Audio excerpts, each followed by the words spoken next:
Hi, and welcome everyone to the admedicum and Trials 24 webinar on enhancing clinical trial recruitment, successful industry strategies using patient engagement. I'm Rob. I work with admedicum, and I'll be your moderator today. If you have a question for the presenters, you can leave it in the Q&A chat box, and we will address it at the end of the presentations. We've already received a few questions by email. This webinar will be recorded, and we will share a version of the slides with you via a link on the admedicum website after this. So during today's webinar, we'll be exploring how engaging with patients and getting their input on clinical trial protocols has a tremendous impact on patient satisfaction, adherence, recruitment, time, and even data quality. So we'll also be hearing why online patient recruitment is difficult but important from Dr. Tobias Kruse of Trials 24.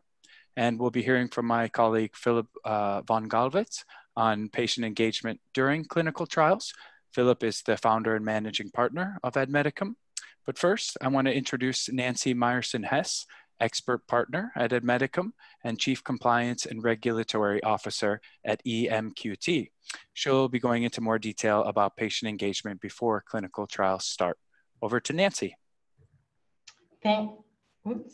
First technical thing. Thank you very much. I'm pleased that we'll be able to share with you today some of our strategies on patient engagement. What you should be seeing now is a screenshot of the Tufts Center for Study of Drug Development. Many of you may know Ken Getz, who's one of the primary people at the Tufts Center. But the idea behind this really is, and I think Rob had mentioned it, we're looking at the overall situation in clinical trials. And what is it that we really want to achieve?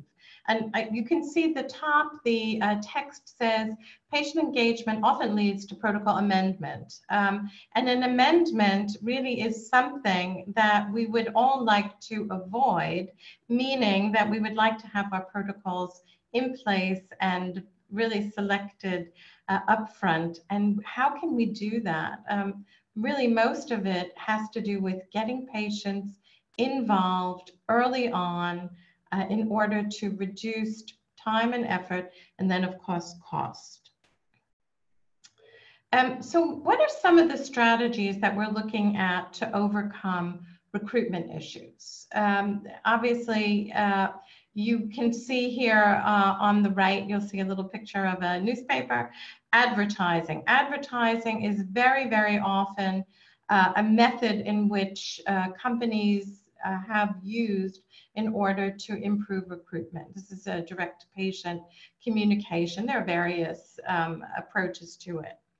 Another one is also increasing physician awareness, looking to get doctors involved in the clinical trial. And obviously, we do look at trying to be as prudent as possible in the number of sites that we involve in our trials. And to open more clinical trials has been one of the classical ways in which to try to overcome recruitment issues in clinical trials. Where you can see this, very, very important, we need to have patient engagement. Now, I'm sure many of you have seen this. This is a diagram from EUPATI, the European Patients Academy, and this shows you a very nice overview of patient involvement in medicine's research and development.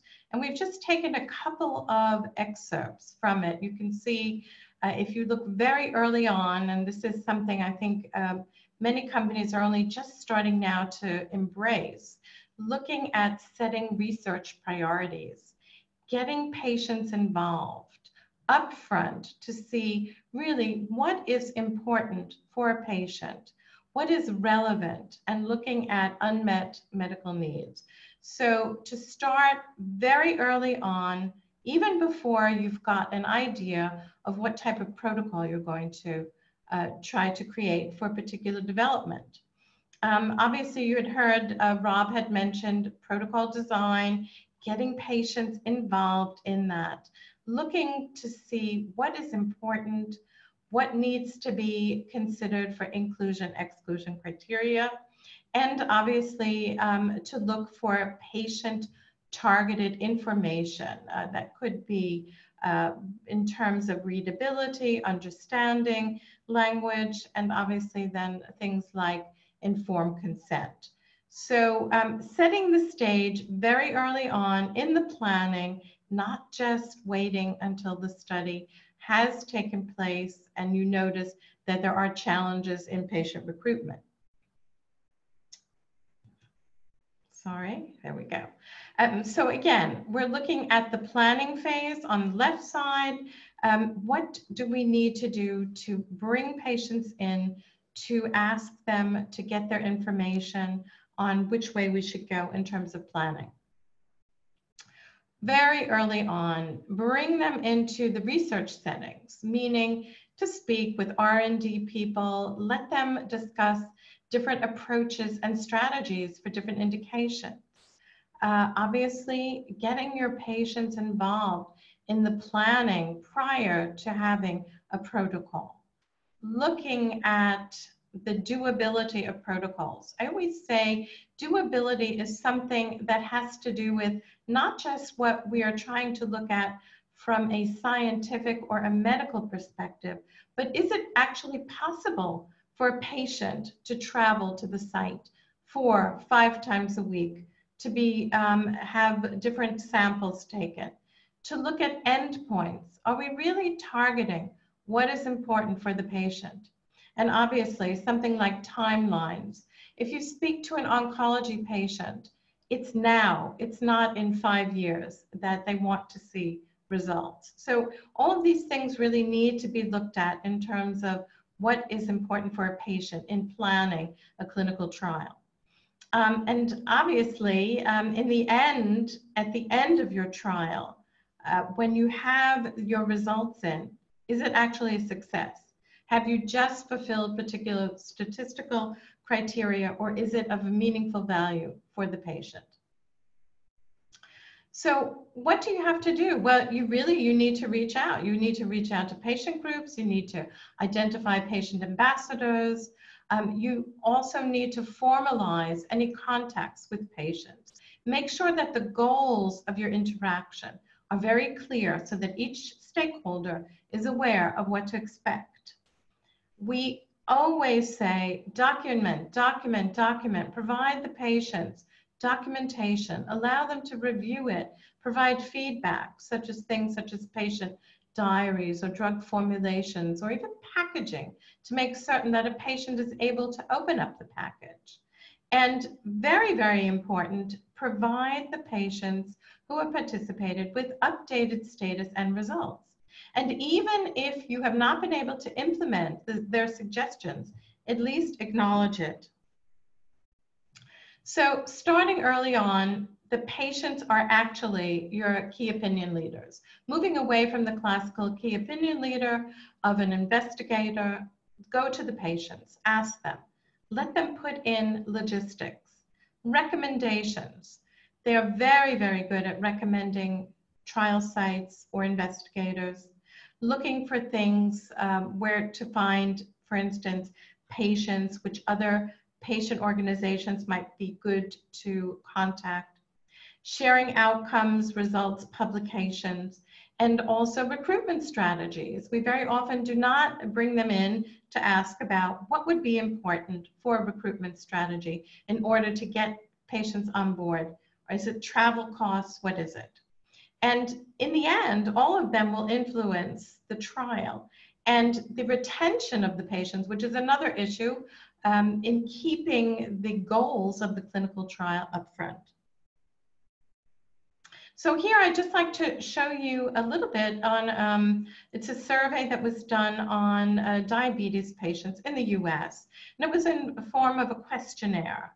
But the outcome is really important, that more than 75% of these diabetic patients selected outcomes, patient-focused outcomes, such as death, stroke, as being important rather than the classical medical HbA1c, which their physicians have been telling them is very, very important to control. So the idea behind this is what we sometimes think from a medical perspective and our strategies may not really be what patients are focused on and what patients would like to see.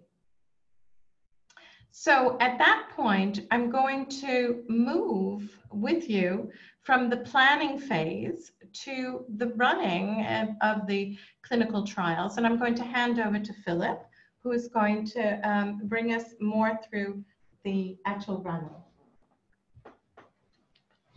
Thank you, Nancy.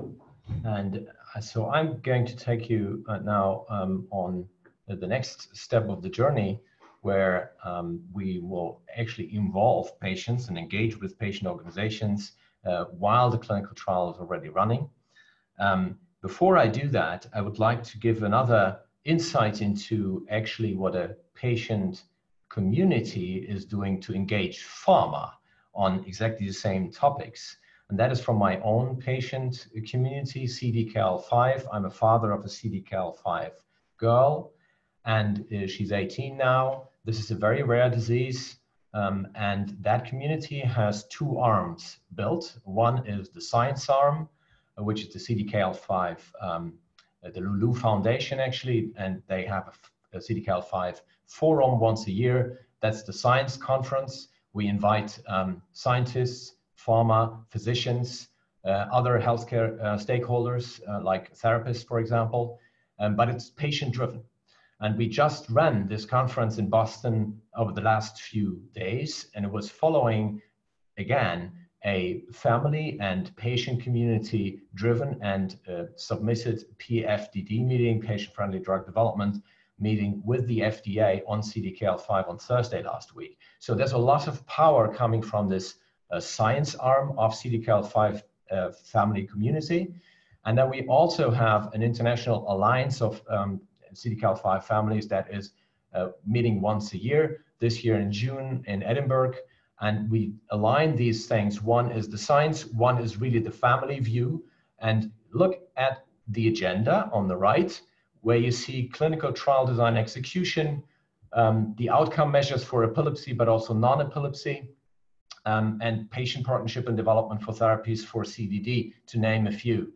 And on all of these sessions, moderated by real experts in the field, so could be physicians, can be pharma people, can be scientists, but there will always be a co-chair from a family, and that co-chair will have worked himself or herself into the matter and will actually be there. So it's heavily involving our families, and I'm just showing this because it's an example of more and more patient communities that are actually turning the tables and they're engaging pharma.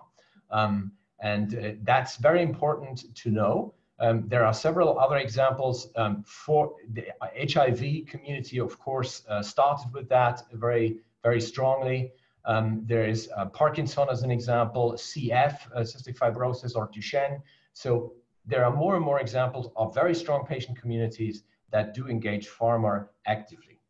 However, now moving on to what's happening in patient engagement, or what can happen actually to support the clinical trial when it's running already.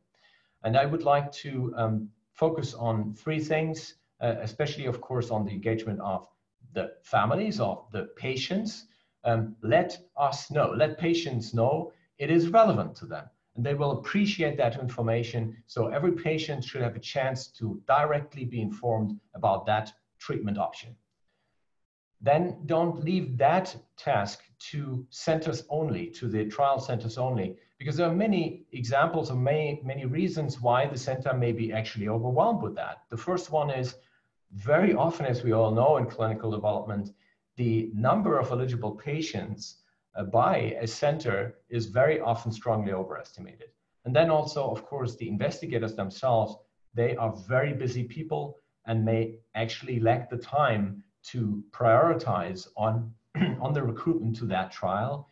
And it may also be a focus issue, because in many areas, therapeutic areas like, for example, cancer or multiple sclerosis, there's high competition, and one center, there might be a number of trials at the same time running. So who has the focus on your trial? So how can we support this? For example, by engaging the patient community. And also, the third point that we would like to stress is, let also the treating physicians of the patients know. No physician who is treating a patient can refer the patient when he or she does not know that there is that trial out there. So let these physicians know, and it sounds like a no-brainer, but we see a lot of companies who have never thought about that. So that's really something that's easy to do. Let the physicians know that the trial's out there, and provide them also with appropriate information and materials that they can inform themselves through, but also give it to their patients when they talk about that option of a clinical trial. How to inform patients and make them aware of the clinical trial. The first thing that we should really stress is that we can't just go and approach patient organizations and patients and let them know whatever we think is appropriate. Of course not. So all the material that you come up with, that companies come up with, that are directed to patients, needs to go through the approval process, needs to go through the ethics committee. So whatever we do at admedicum, we make sure that we have the concepts ready, that we have involved patients or patient experts in the drafting and design of the material to make sure that it's really understandable and meaningful information to patients. And then we run it through the regular process of approval.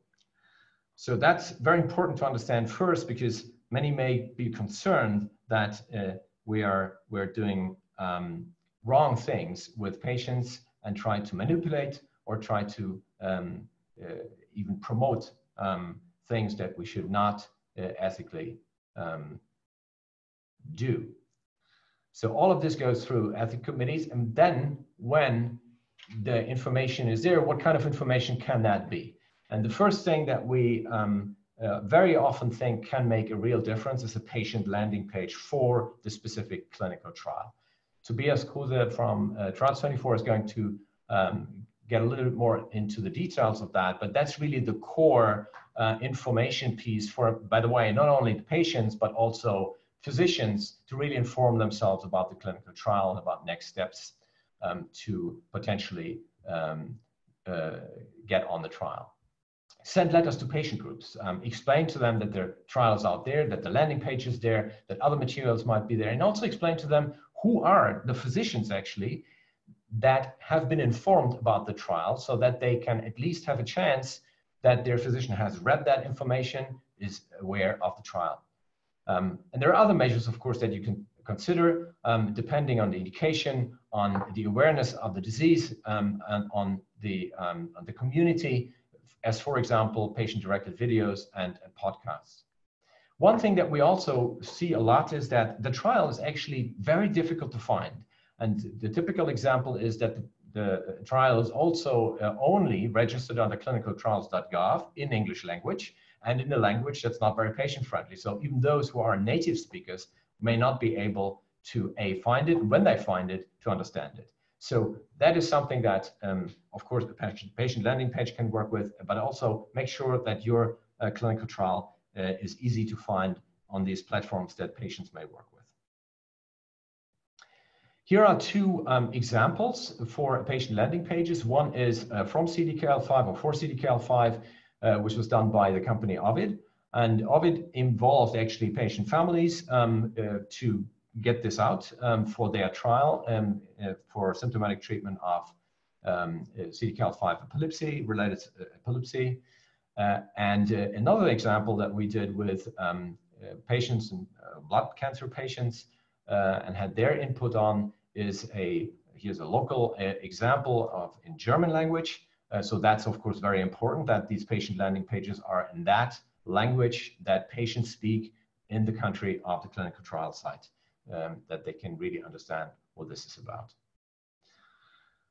So what happens once you have been in touch, once you have disseminated the information, we always recommend keep in touch, go update and remind patient organizations and self-help groups and patient influencers on social media what the status is, inform them about changes when unfortunately there's an amendment or any other news about the trial. There's a new opening of a site, for example, but also continuously explain to patient organizations and to influencers how important it is to keep trial discipline, so that patients do not start talking about their trial, which we all have heard certainly about, that this happens. And patient organizations should be educated and maybe also communicators to their members that we need this trial discipline for a variety of reasons, of course, and we should explain that again and again, and work with investigators also with the physician community to really make sure that happens as little as possible. We will never be able to completely exclude that.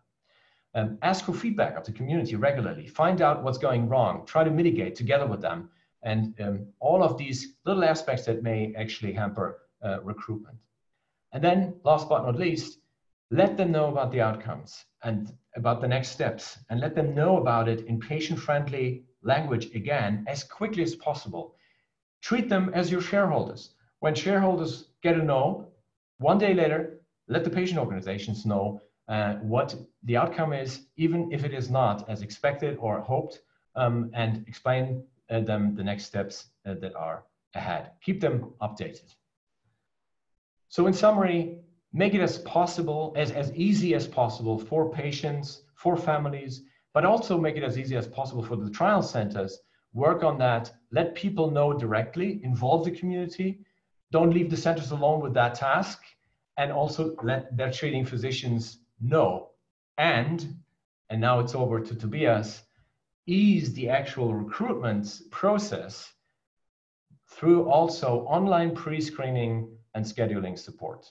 And so I give it over to Tobias for the next exciting part of the journey. So Philipp, thank you very much. So now off to my part, and thanks Philipp for the introduction on the online patient recruitment. So I would like to introduce to you the idea that online patient recruitment is quite important, but we also acknowledge that it's equally difficult. We know that the industry has tried, at least at some point, and make no mistake, it's quite difficult to get right. In the next slides, I will introduce you to the exact points why this is important and how we think that you would get it right. So clinical trial recruitment is one of the largest roadblocks to successful clinical trials. If you look in the literature, 80% of clinical trials do not meet enrollment goals, and 30% of clinical trials are terminated due to enrollment issues. And there's of course a couple of different publications out there. The numbers are roughly equally the same, and I probably assume that you are also attending the webinar because clinical trial recruitment is some kind of a challenge. So if you think of classical ways to find patients for clinical trials and what you can do about the recruitment issue is you mainly have two ways of improving. So the one recruitment approach is the site-to-patient communication. So this is, for example, when you open up your site, the site looks into the databases, they select the patients, and this is why opening more sites is always one approach to accelerate patient recruitment. And the other part is if the sites are not getting it right or the recruitment is too slow, you can also always enhance recruitment by this direct-to-patient communication approach. So in this approach, or in this talk right now, we will focus on the direct-to-patient communication, since that's now the online part of the presentation. And what you do here most of the time, like classically what has been done, is always newspaper advertisings, flyers have been printed and disseminated, and mostly here in Germany also a lot of advertising in subways and trains. So when you are designing these direct-to-patient awareness campaigns, there's essentially one question that you can ask to find the right strategy for it. And this one question is, where is the attention of your patients? If you want to reach patients, you need to get their attention first. And when you advertise, and that's also why we choose this picture quite deliberately, is you see a patient in the middle who looks at their smartphone, and he is situated in the subway. And in the background, you can see the advertising on the upper left and upper right. And this also kind of symbolizes the situation that we are having nowadays, that digital and online is very predominant, and these more classical ways with print media is not working as effectively anymore. And I would also like to not only give you this picture, but back this up with some data. Since I'm a scientist by heart, I always need to show and discuss through real hard data and evidence. So what I brought here is the notion why print media is very likely to be inefficient nowadays and even beyond 2020. So in this graph, what you can see on the y-axis, you have the newspaper advertising revenue in America. And by the way, that's a chart from the Newspaper Association of America. So you can see the revenue from the 1950s almost up until today. And what you can see that the ad revenues from all newspaper was steadily increasing ever since the 1950s, almost up until 2000, 2005. And from this point on, it steadily declined very heavily. And this also correlates with many of the newspapers dying right now today. So, but when you see these kind of graphs, you need to understand that advertising or ad spend is a zero-sum game. So when revenue disappears on one side, it needs to appear somewhere else. And the Carpe Diem blog, and so one blog on the internet, they kind of made a little bit of a joke about it and plotted the revenues from Facebook next to it. So here in green, you can now see the Facebook ad revenue, and you can see it was around 20 billion in 2015. So it already takes a major chunk of the newspaper advertising revenue, but if you integrate both of these parts, you're still missing some of the advertising revenue that disappeared from the newspapers and from the print media. And now the Carpe Diem blog also made kind of the joke about it and plotted Google's ad revenue against it. And what you can see here now is that, yes, this is where all the advertising revenue goes, to Google.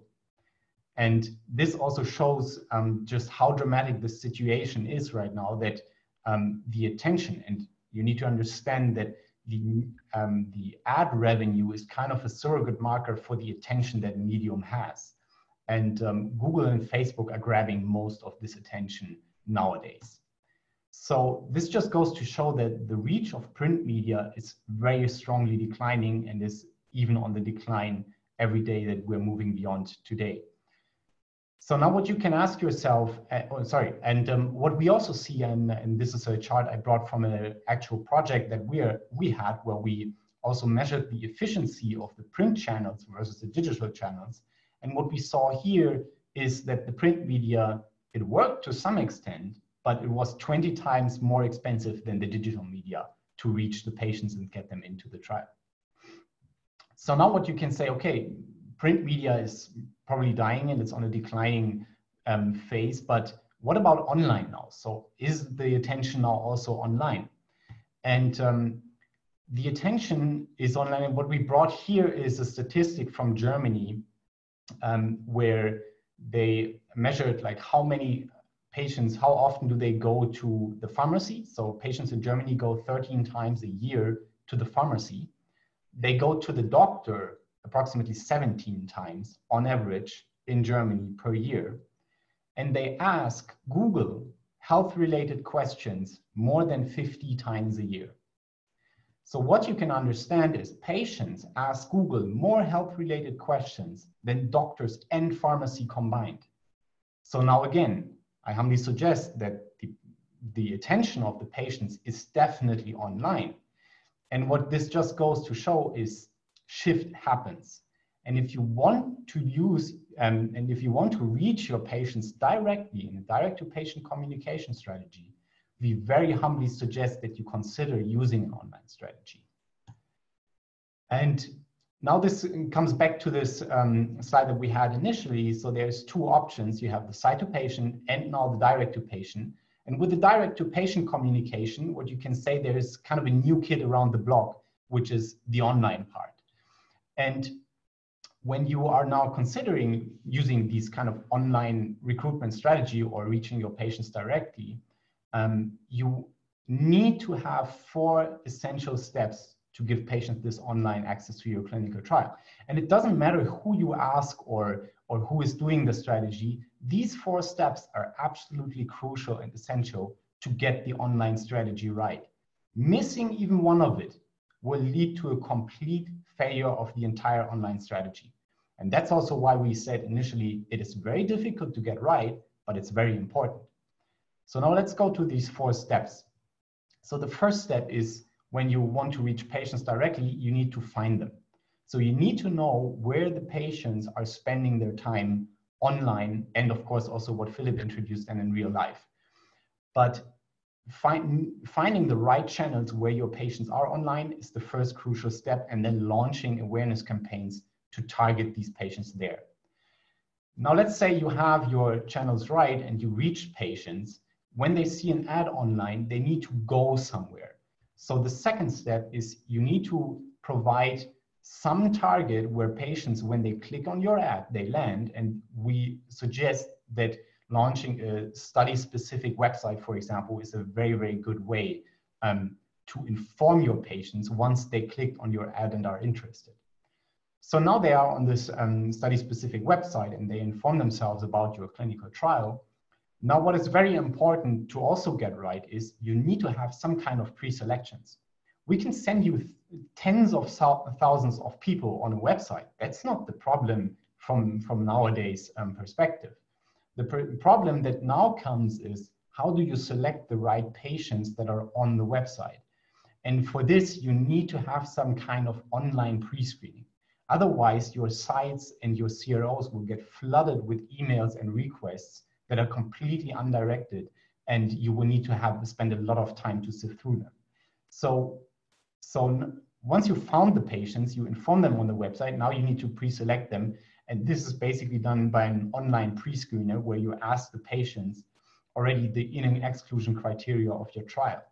But please don't forget, you need to ask patients. So you also cannot ask them very specifically and medically relevant questions, but you need to ask them the question that the patients can understand very well. And then maybe coming to the more medical criteria, need to figure this out at a later point. So now let's say the patient was found, he informed himself, he's interested, he is selected now, he goes through this pre-screening, and then he shares his contact information. Now what is very critical is that you engage these patients and enable them to take part in your trial. Because what is very important here is the speed of which you contact the patients once they said, yes, we are interested, once they went to the pre-screening and shared their contact information. So somebody needs to take care of these contact informations, contact the patients, verify what they said is legitimate and correct, and then refer them to the site. And then, of course, once the referral happened, you need to also make sure that the site visit is actually happening and that they also reach the site correctly. So when you look at these 4 steps, they're absolutely essential, and missing even one of them will lead to a complete failure of the online patient recruitment strategy. So now let's go to them one by one.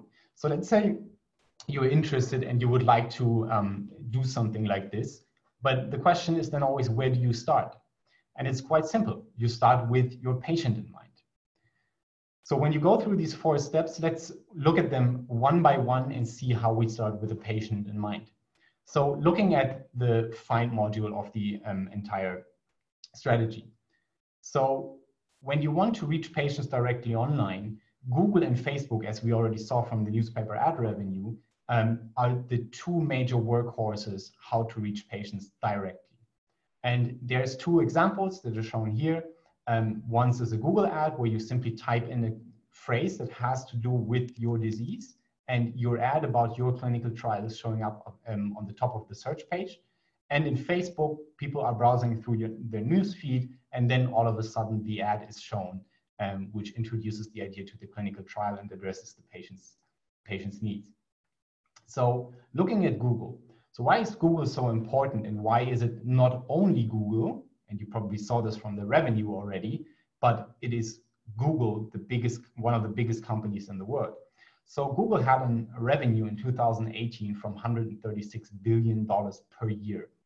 And the interesting fact about this is Google Ads, so the advertising product, when you type something into the search slot and an ad comes up, makes up 80% of the entire revenue from Google. So this is how powerful this is.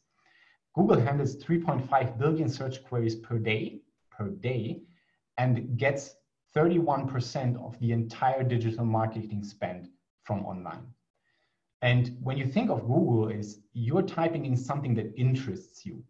So if you have a disease and you type in, for example, leukemia treatment, Google knows that this is your interest. And that's also why this ad format is called intent-based ads. Because once you type something into the search slot, you know that there's an intent behind it. Now, it's not only the search part per se, but Google also has and controls a lot of digital properties online which are less known. So we talked about the search ads that is seen on the left.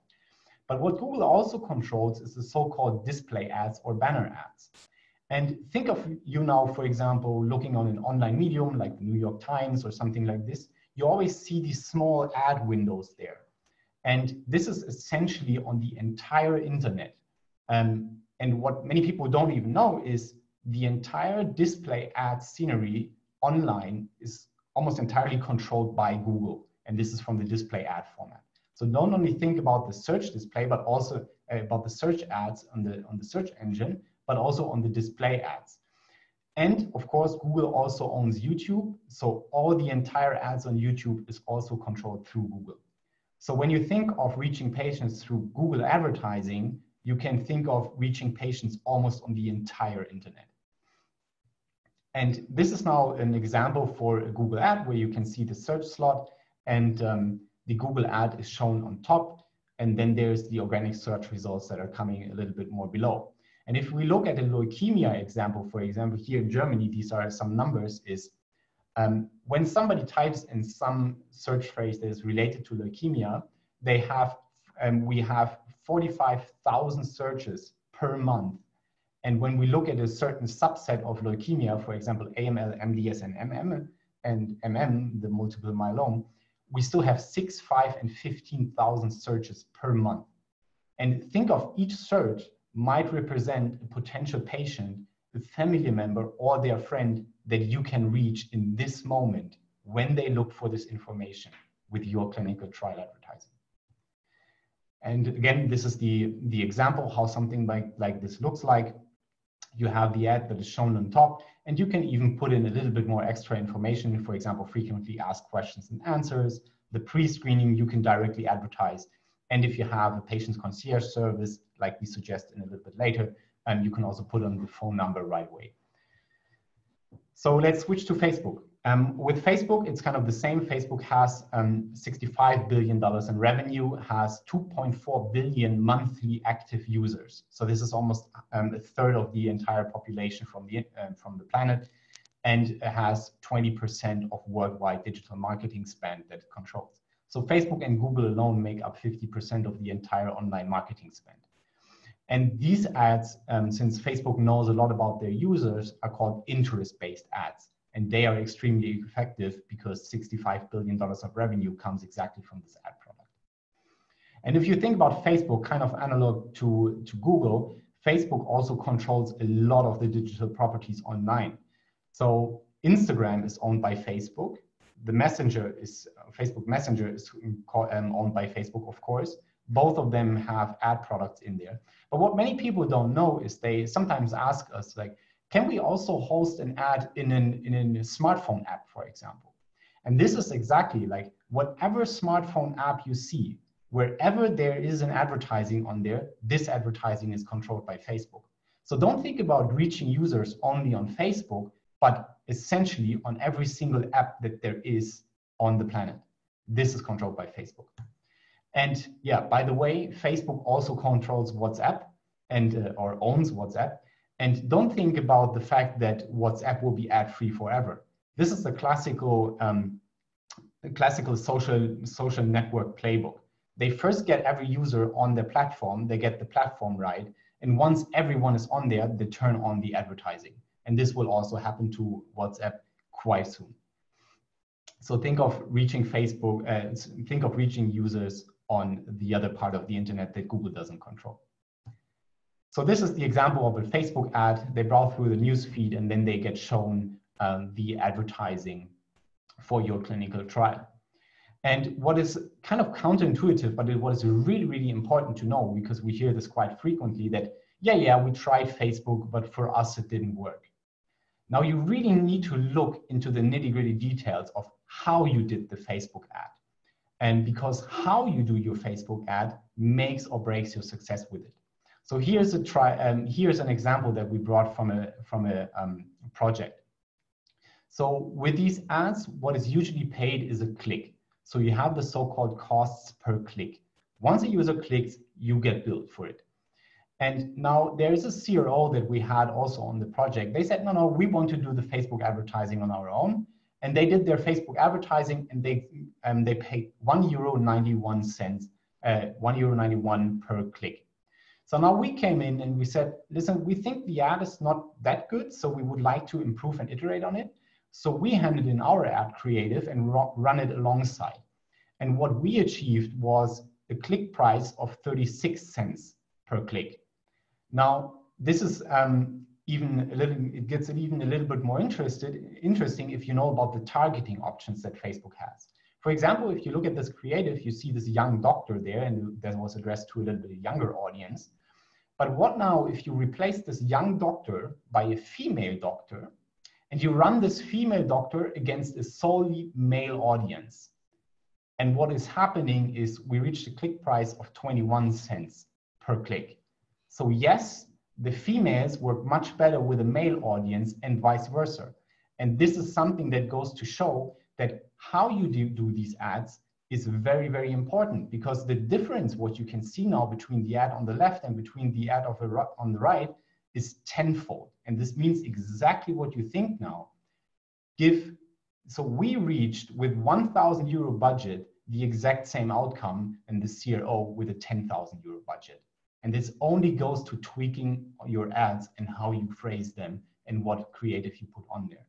So this is very, very important to know when you think about, did your ad work, yes or no?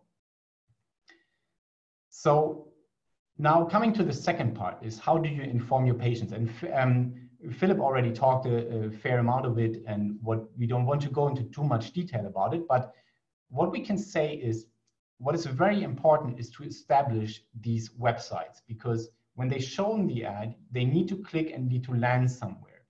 And the study website here becomes kind of the central hub to inform patients, and if you like, also HCPs about your clinical trial. And what is now very important is you need to have a website that establishes credibility in an instance. So think of yourself, you're going to a website and you want to know, is this website credible, especially if you have never seen it before. So, and this is especially important since May 2019, because Google made huge updates on their algorithm and now can differentiate much better what is a highly credible website and what not. So when you think of launching your clinical trial website, you are, when you ask Google, you are in the so-called YMYL section. This is called a website that is addressing your money or your life. And now, why is this important? So why would you ask Google about what Google thinks about your website? So what you need to know is Google knows, like no other company on the planet, what the user actually wants. So if Google tells you that you should better, when you have a YMYL website, that you should better follow a certain rule set on establishing the credibility, you should better listen to what Google has to say. And this is even more important on the medical field, because in the medical field, Google updated their guidelines in May 2019, and you now need to show EAT. This is called, or the EAT score is the expertise, authoritativeness, and trustworthiness. And before we get into the details, I brought in a kind of an analogous picture from real life. Now let's think of yourself. Think you're sitting at work, you have a stressful day, right? This is symbolized by this guy here who is like having a small headache. And you were thinking like, damn, you still have to work a couple of hours.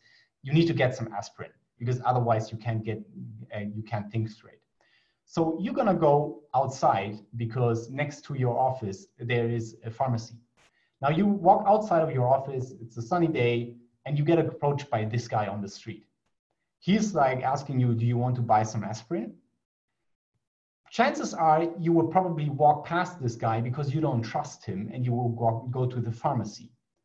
And in the pharmacy, you're encountered this office. You're in this pharmacy, it's bright, it's shiny, there's these young pharmacists on the counter who really knows what they're talking about because they have the education for it, and you buy the aspirin from her. So now this guy on the street could sell you technically the same aspirin. So what's the difference between these two scenarios? The scenario is trustworthiness. You know the pharmacy is trustworthy. And now think again of your clinical trial website. What you need to do is the exact same thing. You need to establish your credibility online, and you need to do this within seconds when the user visits your website, because otherwise you don't want to be that guy on the street. You want to be the pharmacy, essentially. And the bar for these YMYL websites is very, very high on showing how to communicate this trustworthiness. And so this is the main task for the inform section. And with the next section, and 3, we don't want to go into too much detail about it. We can run through this quite quick. You need to select, of course, your patient population. You do this by simple pre-screeners that are online. You need to phrase the questions very, very carefully so your patients understand them and they don't break off participating in the pre-screening. And this is very important. And then the next section, of course, you need to engage the patients once they share their contact information. And this is quite important. We brought a graph here that shows you on how important it is to quickly communicate with the patients once they leave their contact information. Because what you can see is when a patient gets contacted even 5 days later, only 50% of them is going to enroll. And if you contact the patients immediately on the same day they leave their contact information, of course, the enrollment rates are much, much higher. So this only goes to show about the speed of contact, and bringing the patients in is extremely critical. And just a short case study from an online patient recruitment project that we had was this one here.